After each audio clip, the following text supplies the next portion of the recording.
कथा प्रवाह शिवानंद महाराज शास्त्रीजी।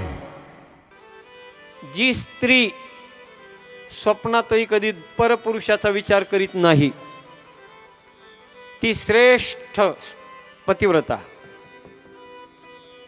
जी दुसऱ्या पुरुषाकडे पाहते पण आपल्यापेक्षा लहान वयाचा असला तर आपल्या मुलाप्रमाणे बघते, आपल्या समान वयाचा असला तर भावाप्रमाणे बघते, आणि आपल्यापेक्षा जास्त वयाचा असला तर आपल्या बापाप्रमाणे पाहते, ती उत्तम आहे। जी स्वप्नातही पाहत नाही परपुरुषाकडे ती श्रेष्ठ। जी पाहते पण भावाप्रमाणे, मुलाप्रमाणे, बापाप्रमाणे पाहते ती उत्तम आहे। आणि जी स्त्री परपुरुषाकडे पाहते, परपुरुषाकडे आकृष्ट होते, पण लोक लज्जेचा विचार करते, लोक काय म्हणतील, लोक लज्जेचा विचार करून स्वतःला सावरते, कंट्रोल करते, ती कनिष्ठ आहे। आणि जी स्त्री लोकलज्जेचा, लोकापवादाचा कशाचाच विचार करत नाही, मनाप्रमाणे स्वैराचारासारखं वागते ना, ती निकृष्ट स्त्री आहे। हे पतिव्रतेचे लक्षण अत्रि ऋषीची पत्नी अनुसूया माता जानकीला, सीतेला सांगते। सज्जना, इतिहासात अशा कित्येक पतिव्रता आहेत। 5 पतिव्रता मुख्य मानल्या जातात। अहिल्या, द्रौपदी, सीता, तारा, मंदोदरीस्तथा, पंचकन्या स्मरे नित्यम महापातकनाशनम। ज्या स्त्रीला पतिव्रता धर्माचं पालन करायचं ना, त्यांनी या 5 जणीचे रोज नाव घेतले पाहिजे। पहिली अहिल्या, गौतम ऋषीची पत्नी अहिल्या।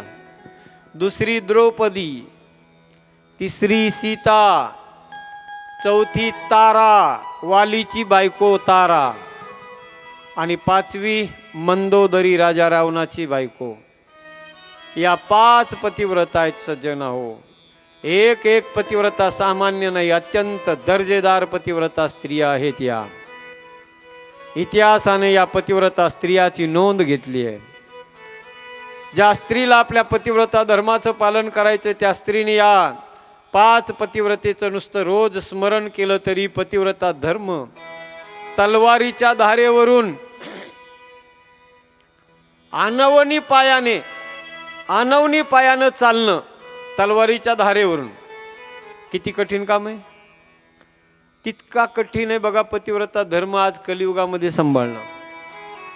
पण एवढा कठीण असलेला पतिव्रता धर्म सुद्धा या 5 पतिव्रतेचं जर स्मरण केलं ना, तरी तो कठीण असलेला पतिव्रता धर्माचं पालन सुद्धा भविष्यातील स्त्रिया करू शकतात।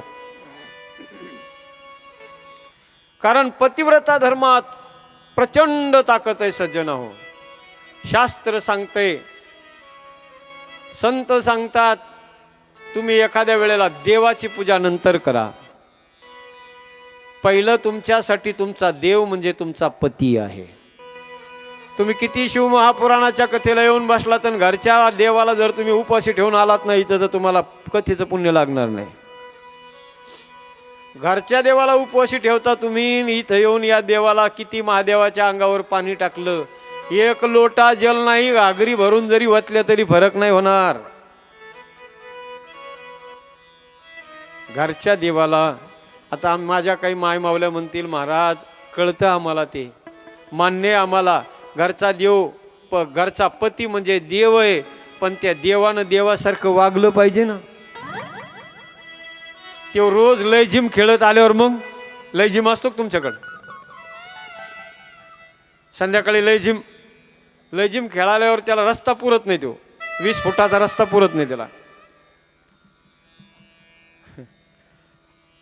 मग अशा पतीची पूजा कशी करावी, हे बघा।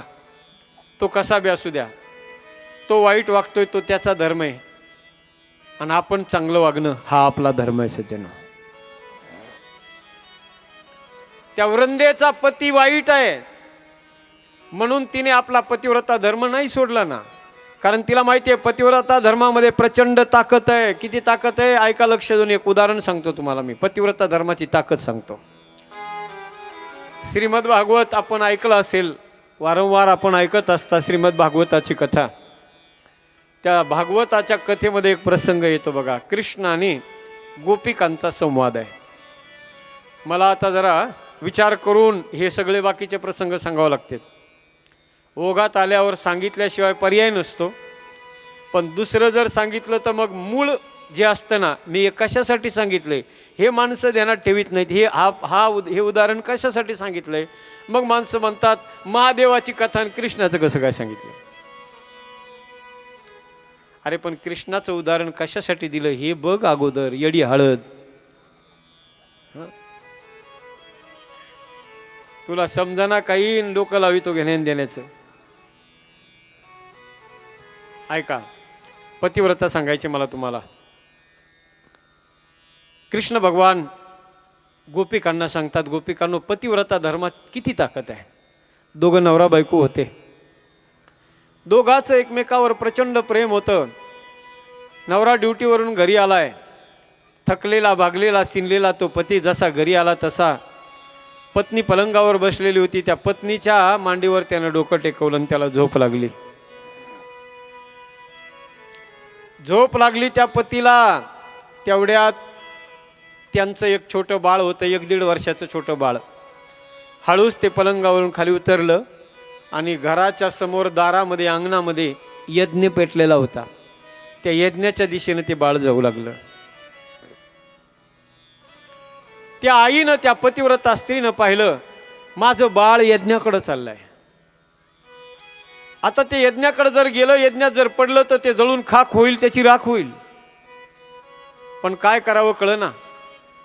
त्या बाळाला जाऊन पकडावं तर नवरा मांडीवर डोकं टेकून झोपलेला आहे.